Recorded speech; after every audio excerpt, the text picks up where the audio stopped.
make sure you approach the music industry, not your career, but the music industry, with a sense of humor. Yes. With a wink and a nod, because it is ridiculous. And it's very fun. It can be very fun. And it can be very heartbreaking. And I think for somebody who wants to have a career, longevity, you have to really know how to remind yourself when things are funny. And they might feel bad, but they actually are funny because it's ridiculous. So I think that's the biggest piece of advice I like to give people, is just know when to laugh. If it's not fun, it's funny. That's a Dave Gennism, actually. Such a Dave Gennism. And also, and do it for the right reasons. Because if you are writing music and you're in it for the right thing, then nothing can hurt you. If you're in it to become the next TikTok sensation and that doesn't happen, well, maybe relook at your priorities, because that's not the best, I think, personally, the way to approach it if you want a longevity-based career. So love it. Welcome to the Vocal Lab. I'm Sarah Ramsey, and this show aims to pull back the curtain on the entertainment industry, where veterans give up-and-coming artists some of the information they wish they'd had when they were just starting out. Sort of a music industry primer, if you will. I am so glad you're back with us today. And here's the thing. This is part 2 of our interview. So if you haven't checked out part 1 yet, go check that out, because there's a lot of groundwork for stuff that we might refer to today. You might want to watch it first. So check that out and then come back and join us, and let's get going. Can we switch gears here a little bit and let's talk songwriting? yeah. You want to talk a bit about your songwriting process? Yeah.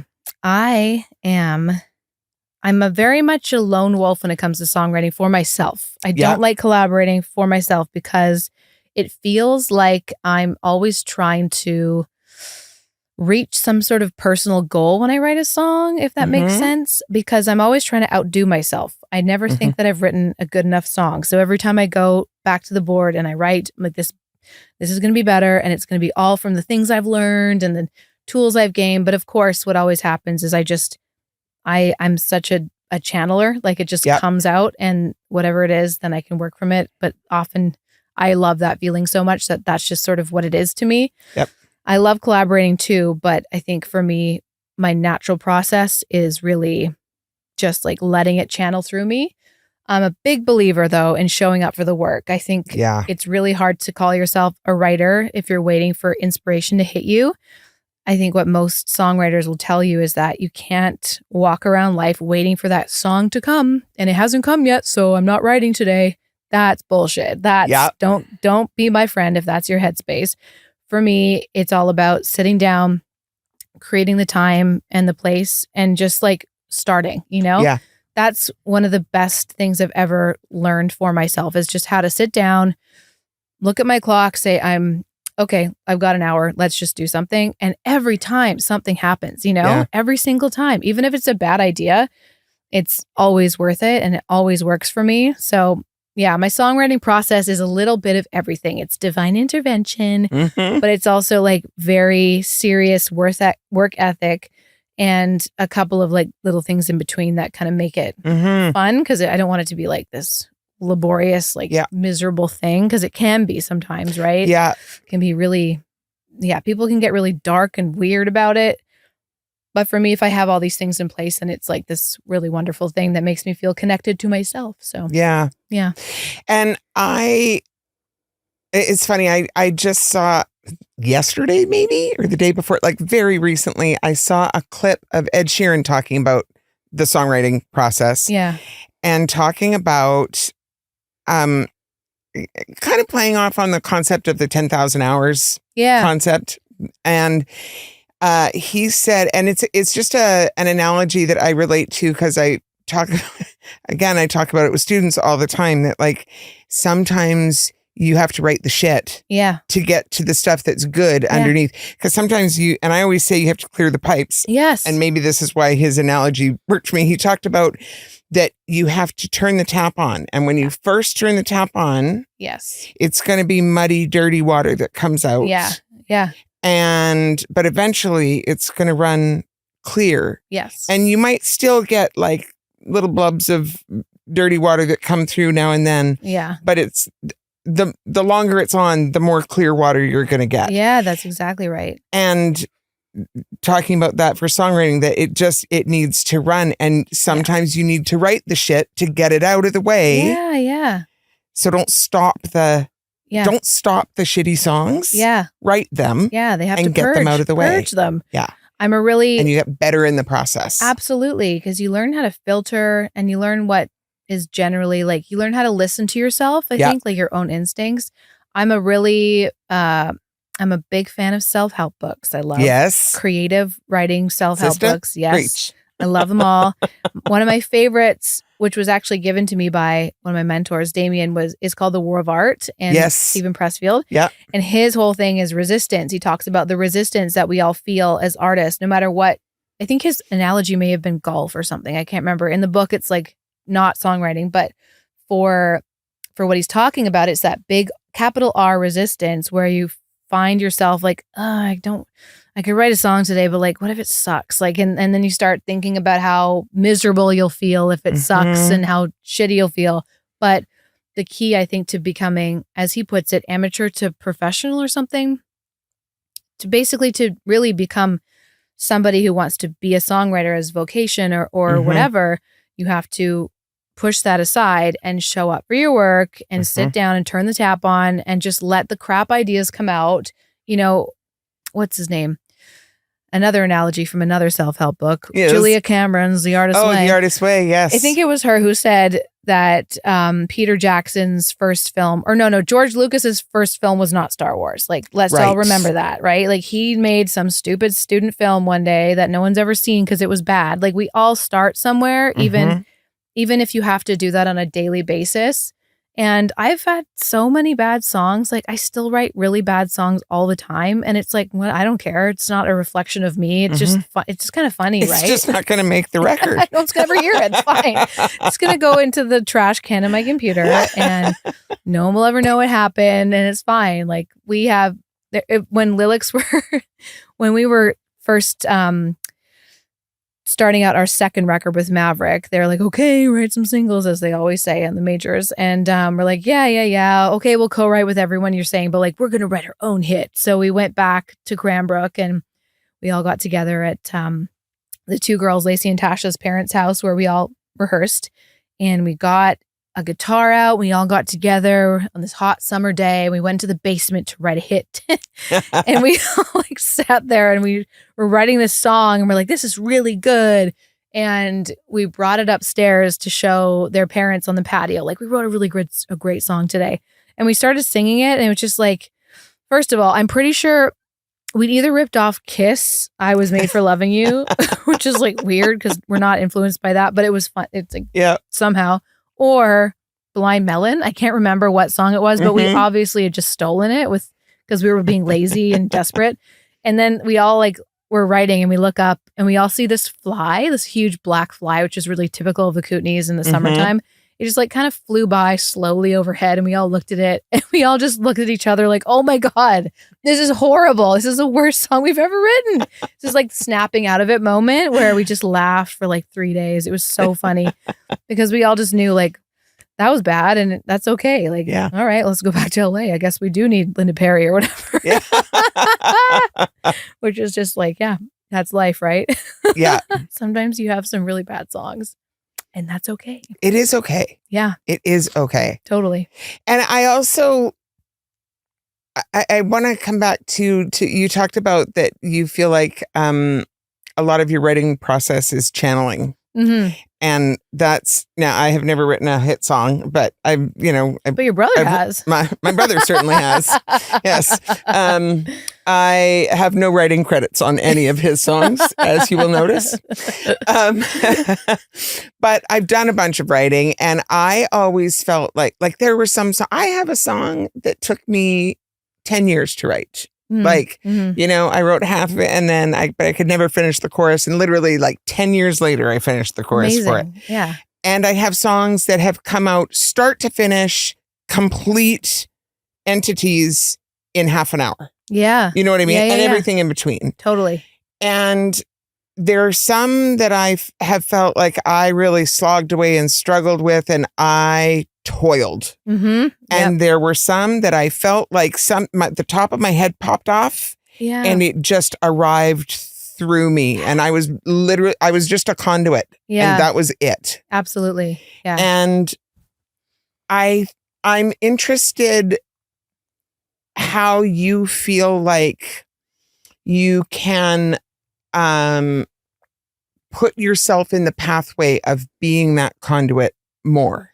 Yeah. Oh man. When that is the process that you experience. I have a lot of thoughts on this. I love this topic. I'm a big I love having a space for writing. Mm-hmm. And up until a month ago, I had a studio that was just really my writing space. It wasn't like this. It wasn't soundproof or anything, but every time I would go there, I would get something done. And if it's not an actual physical space outside of my home, then it's like a nook in my home where I sit down and I do. And I give myself a time. And usually I will have to set up my day so I know I have no distractions. So I do like dog things. Like say I have a day off work and it's like, okay, today's a writing day. I will walk my dog and exercise in the morning and take care of like any sort of boring tasks that need to be done. Then I know from like 1 p.m. till 4 p.m., that's writing time. Yeah. Nothing else happens but writing. Every time I do that, something happens. Like it's without fail, a song will either be started or finished. Even if it's a bad song, it still gets done and it needs to happen. So really giving yourself like knowing what you need in order to be creative is really important. Some people are night owls. I am an early morning person. So knowing that about myself, I'm like, okay, don't worry about being a mysterious vampire writing at 3 a.m. That doesn't work for me. Yeah. It once did, but now it doesn't. Yeah. Therefore, what are the best hours for me to be writing music? Oh, my brain is probably the most, looking for things to do between 1 and 4 p.m. On a day off. Let's do that.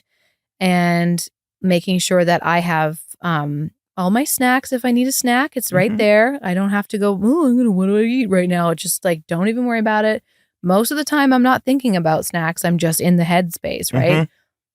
Having the right lighting, lighting a candle, like whatever you can do to control your environment, just so you don't have to be distracted. Yeah. Or if you're thinking that the song sucks and you're like, maybe it's the lighting, and then to go, 17 minutes go by and you're just turning the light off and on. Avoiding those little distractions to make sure you're actually in your ideal creative space is really important, I think. Yeah. And again, having a space, whether it be on your bed, a lot of people write on their beds. I think that's great. Or a space outside of your home, whatever you need to do. Yeah. But really like romanticizing that idea, like Nick Cave, the songwriter, goes to an office he rents with nothing in the room, but like his tools that he needs for writing.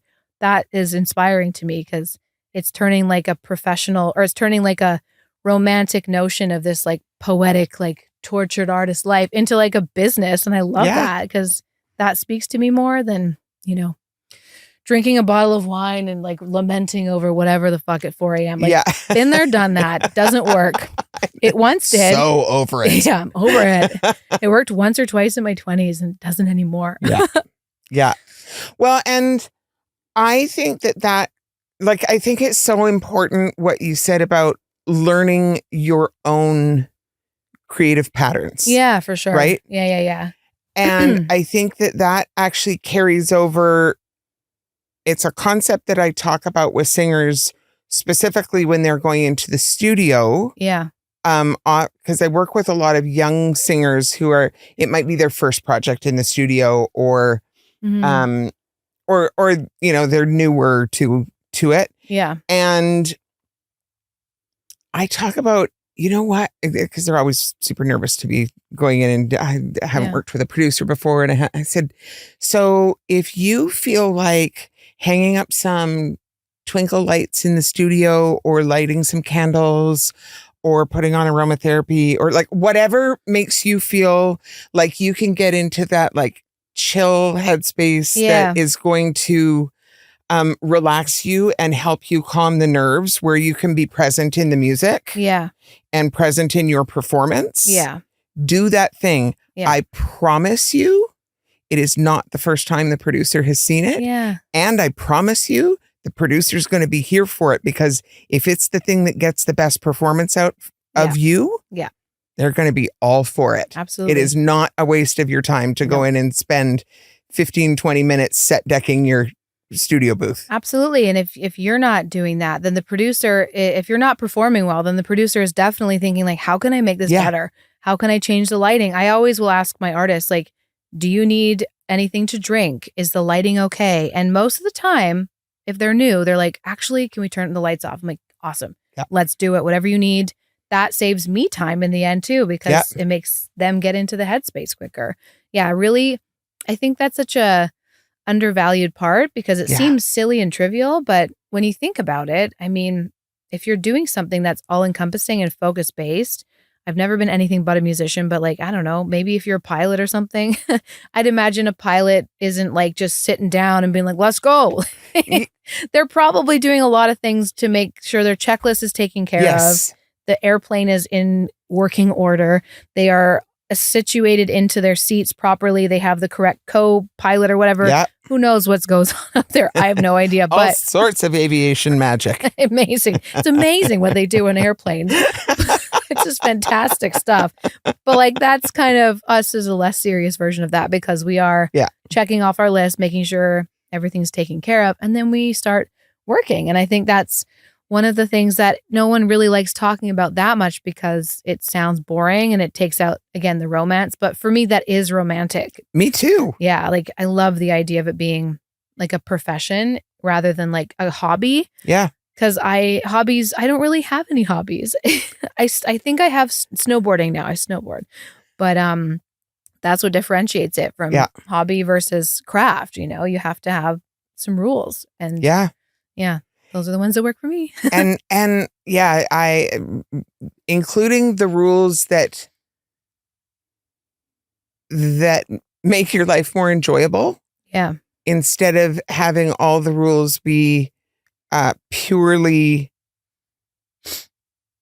I don't know, sort of more like transactional or more, even if it's not productivity based, but finding the rules that make your art a happy place for you to live. Yeah, totally. Those are important too. Yes, absolutely. And just setting the mood for even just the day. Like, if I wake up and I don't put on a sound or a song or a station that I like, and if I wake up to a silent house, you know, if you're staying with somebody and they have like a silent house, it fucks me up, man. Like, it ruins my day, and it takes a lot for me to get out of that headspace, because if I can control my environment, I can accomplish anything.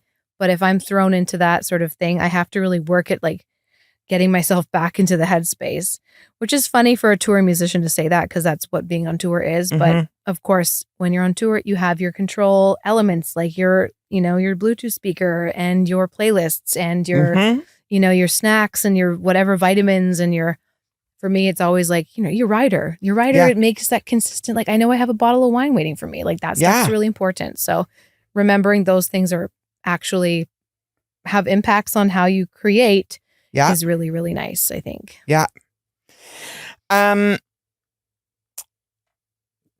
Now, when you get into, I know you said for your own projects, you prefer to solo write, but when you are working with other artists, you do engage in co-writing. Yes. And how does that differ? And when you work as a producer, like, how blurry does the line get? Because I know that's different for different people between songwriting and producing. Yeah, it's such a good question, especially nowadays, because producing 20 years ago versus now is different, right? Yeah.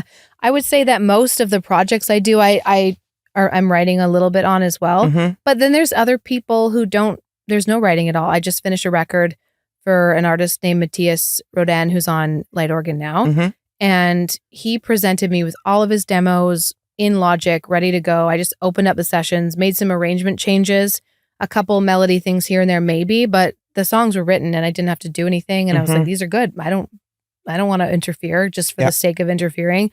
And then, other times you start a session with somebody for writing and you start producing it at the same time, because that's what people do now, right? So much easier to just get into that headspace.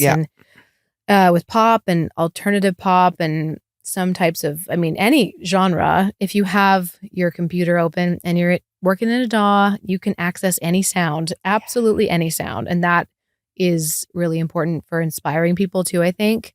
One wrong keyboard tone can just like ruin someone's day. But if you're like, well, what about this? And then it inspires a song. So that part is like very much blurred lines, I think, at this point. Yeah.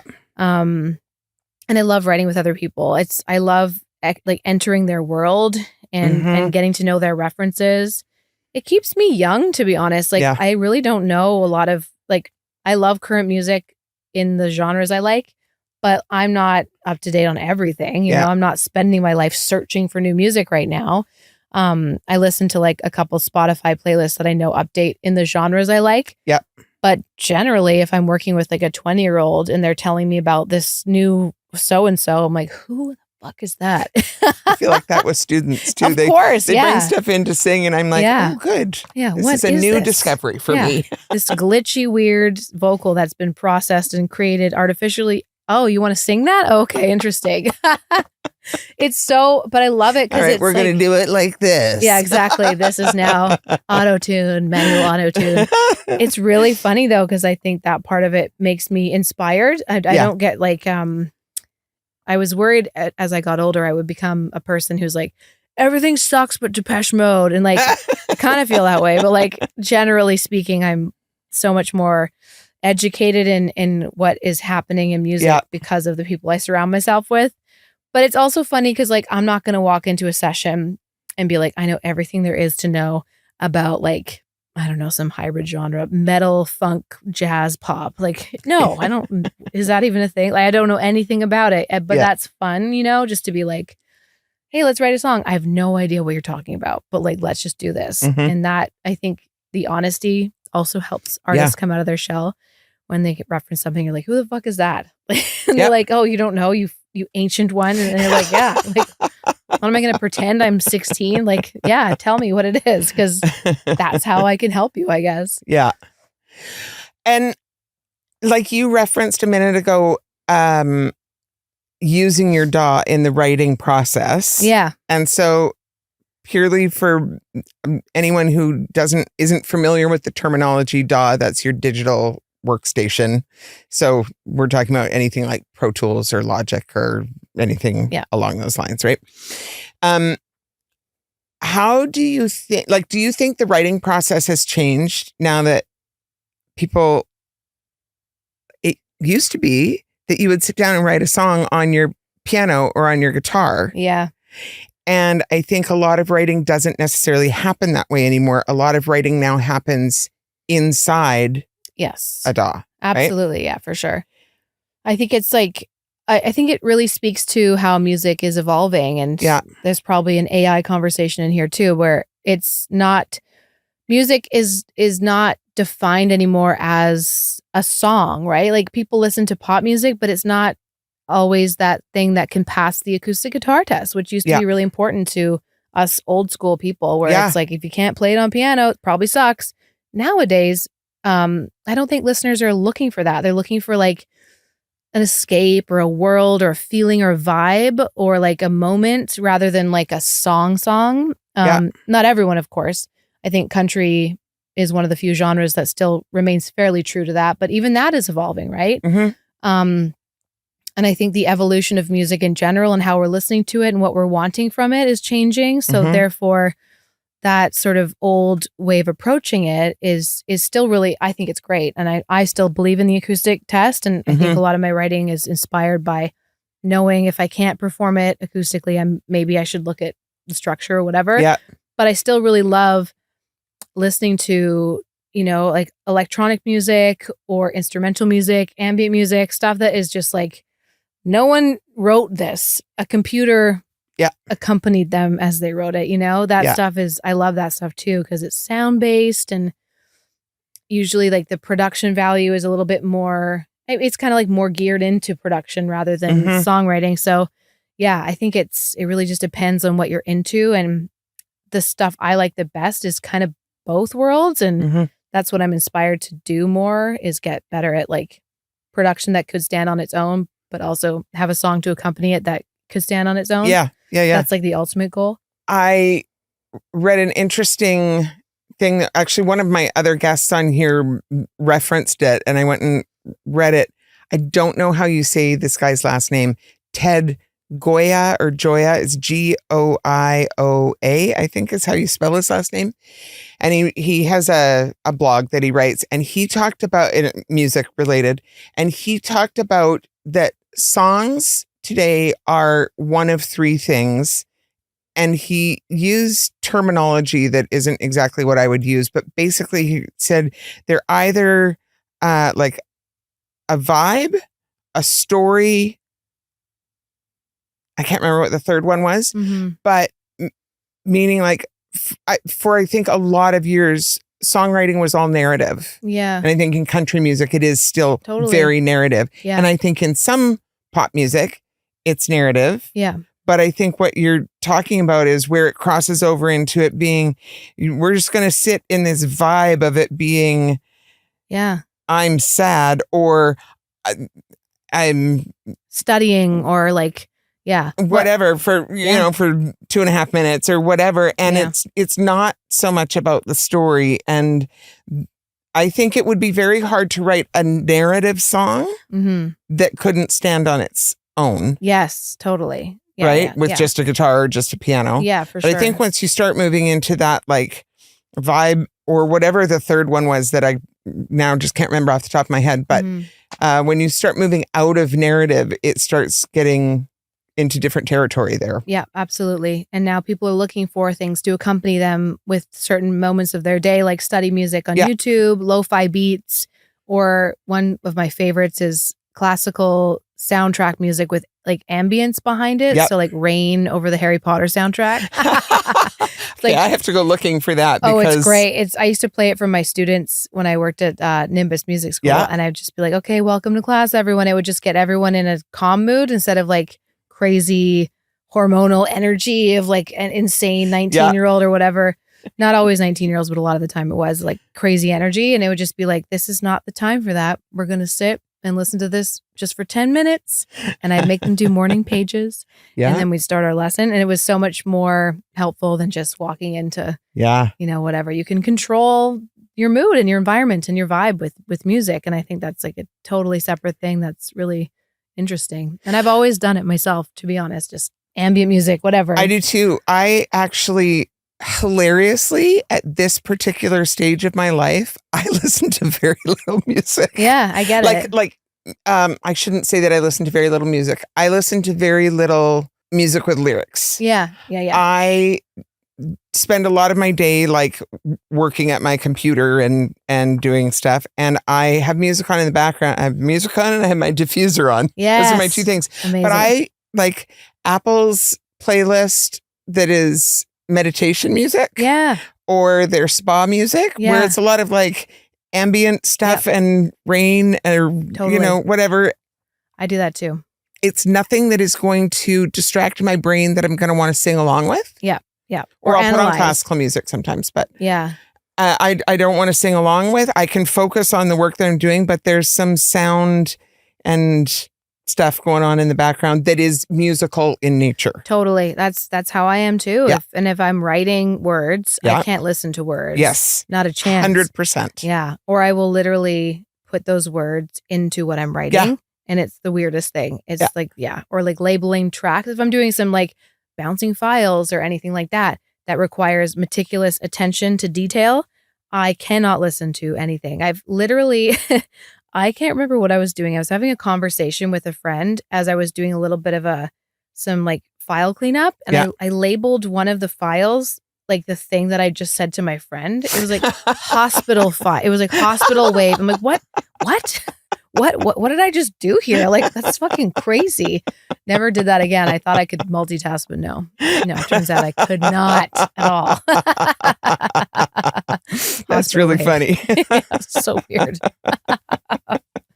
Let's talk about the realities of being a singer on tour. Yes. Oh my God. So you've put in some hours doing that. Yeah.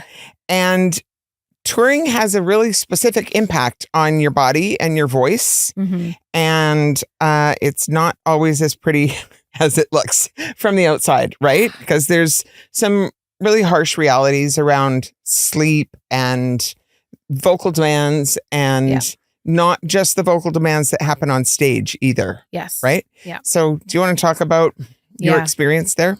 Well, I have to say, I only recently started taking vocal lessons, which I'm really ashamed of, because I've had so many issues with my voice in my life. And I think part of me, there's something very like, I don't know, amateur, but also rock and roll, to just be like, whatever, I'm just going to drink wine and like power through it. But I have really, really noticed a huge difference when I actually warm my voice up. Yes. When I actually take care of my voice, it's a different voice. Like even today, I have no voice because of a lot of different factors, but I know even my talking voice will affect my singing voice. What I've learned on the road is that really taking care of yourself is so important. And I don't understand how bands can party on the road. When do you have the time? I don't get it. I'm so busy on the road. Because I tour manage myself. I play the show. I settle the merch, or I do everything. Yeah. And my voice is stretched so much because of all that talking alone. Yes. So talking at clubs really loudly, or talking to people who you don't know very well about money. You know, you can go into the high pitched kind of like squeaky voice, which is bad for your voice too. And not having the time, or not giving yourself the time to actually do your proper warm-ups.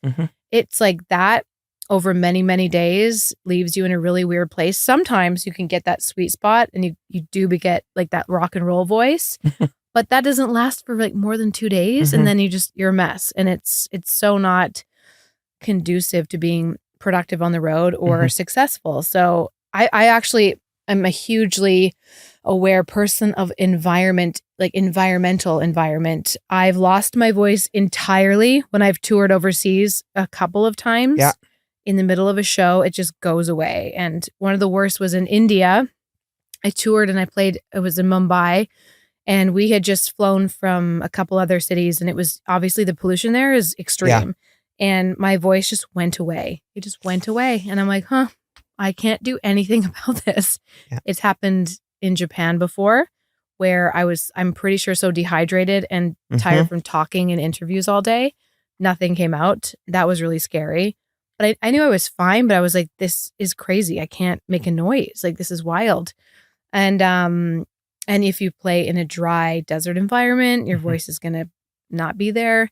So I've learned a lot about really taking care of your voice, what that actually means.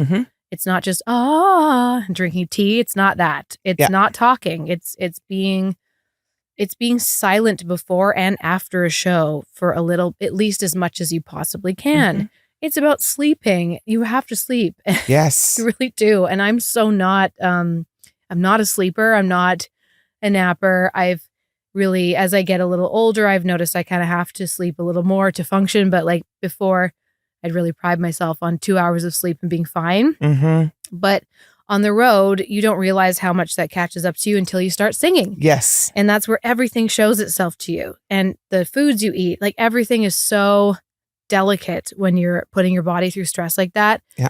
So, I mean, I haven't toured for a long time, to be honest, but the last time I did it like took me out. I was so tired. It was so much work, but I was very careful to try to not speak as much. Yeah. And it made a huge difference. Yeah. And I think that's like the main piece of advice is like, people don't realize it's the networking after and before that takes your voice away. Yeah. Talking over the ambient background noise. Yeah. Plus, when you're touring, you often have to do press along the way as well, right? Yeah, so totally. That can impact both your voice and directly, and also your sleep, because often you have to get up and do that press early in the morning after playing late at night. Sometimes even singing early in the morning after a late show. And it's so hard to imagine. I can't even imagine doing that with like adding the extra stresses of partying and just being irresponsible on top of that, because Sure, if you can do it, great. But like generally speaking, it's going to mess up the whole point of doing it, right? It's fascinating how quickly your voice can go away. Yeah. Yeah. And for what it's worth, I know you said that you felt embarrassed about not warming up before this in your I grew up with my mother was like the rock and roll voice teacher in Vancouver. And singer. I mean, she was I mean, she toured with Leonard Cohen and she did all these like super cool things. So amazing. And I grew up not really believing her that a warm-up mattered. And it wasn't until I also started teaching voice that and so consequently applying things into my own voice in a different way, because as soon as you start teaching, you learn differently. I bet. Right? Yeah. And at that point, I figured out, so when I warm up, I can actually get through 3 sets 2 nights in a row instead of 2 sets on the first night and then nothing for the rest of that gig. Yeah, totally. Nothing. You got nothing left. Yeah. And it's all in your control too. And that's totally. I mean, hopefully no one's still smoking cigarettes at this point, but like if you are, stop at least for on the road. Like that's and even the same alcohol. for vaping. Vaping, And if you are someone who smokes joints or smokes weed or whatever, that is another. I have no opinion about it in and of itself. Yeah. But the effect that it has on your voice, it's not awesome. Not awesome. When you have to use your voice in a high impact way, the way you do when you are playing those kind of shows. Absolutely. And even the alcohol you drink. I drink 100%. I love to drink like a glass Full of wine. stop. I'm drunk right now. I've been drinking those like Corona Sun Brews, the 0%, and like no one knows what they are though, so it's just like huge bump, just like it's just funny. I don't even like beer, but it's doing it for me right now. But I'm a red wine drinker, and that is the worst thing one of the worst things you can drink for your voice. And boy, have I ever learned that over and over again the hard way. But what I've learned is that drinking it after the show, or bringing it on stage with me and starting it on stage, which means I never drink it, and then after the show is key because of the tannins and the sulfates, and stuffs you up. It shuts you up, and it makes you look crazy too because you get beet red face and red lips. All of that stuff it really makes an impact. What you choose to consume on tour, all of it adds up to how you're going to feel, including food too. I mean, I know dairy is, people feel up and down about that. Some people are pro, some people are like, it doesn't matter. Some people say it does. I find it matters for me. So I always tell my artists, if you're going to go get a coffee, do not get a foamy, frothy latte because I would like to offer you there's new research around dairy. Please do. So with the caveat that you are 100% right, that everybody has to figure it out in their own body. Yeah. So meaning if you are intolerant with dairy or you have a dairy sensitivity. Yes. The rest of what I'm going to say is irrelevant. Right. Yeah. However, the more recent research that has come out is that dairy is more hydrating than water.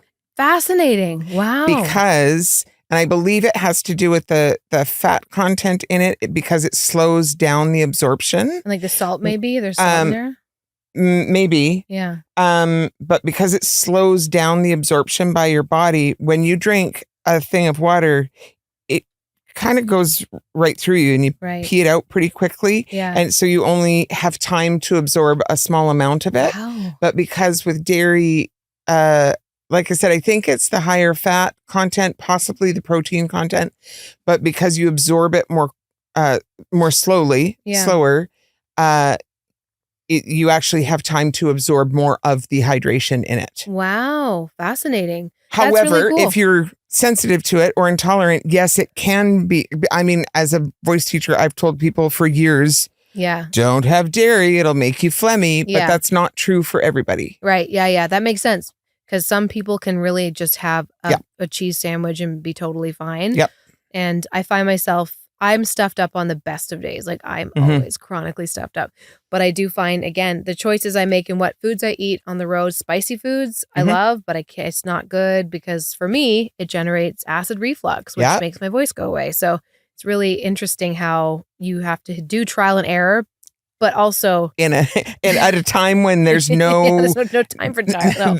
No. There's nothing on the table. You have to do that trial and error when you're not on the road. Absolutely. And like one of the things I would probably say to young bands, I don't think young people are like we were when I was a kid. I was like, how can I prove to everyone I'm cool and like I can drink this much vodka and still be fine. Like that was like a thing in the early 2000s, you know, being kind of like a sleaze bag. I can drink you all under the table. Yeah, it was like this weird pride thing or whatever.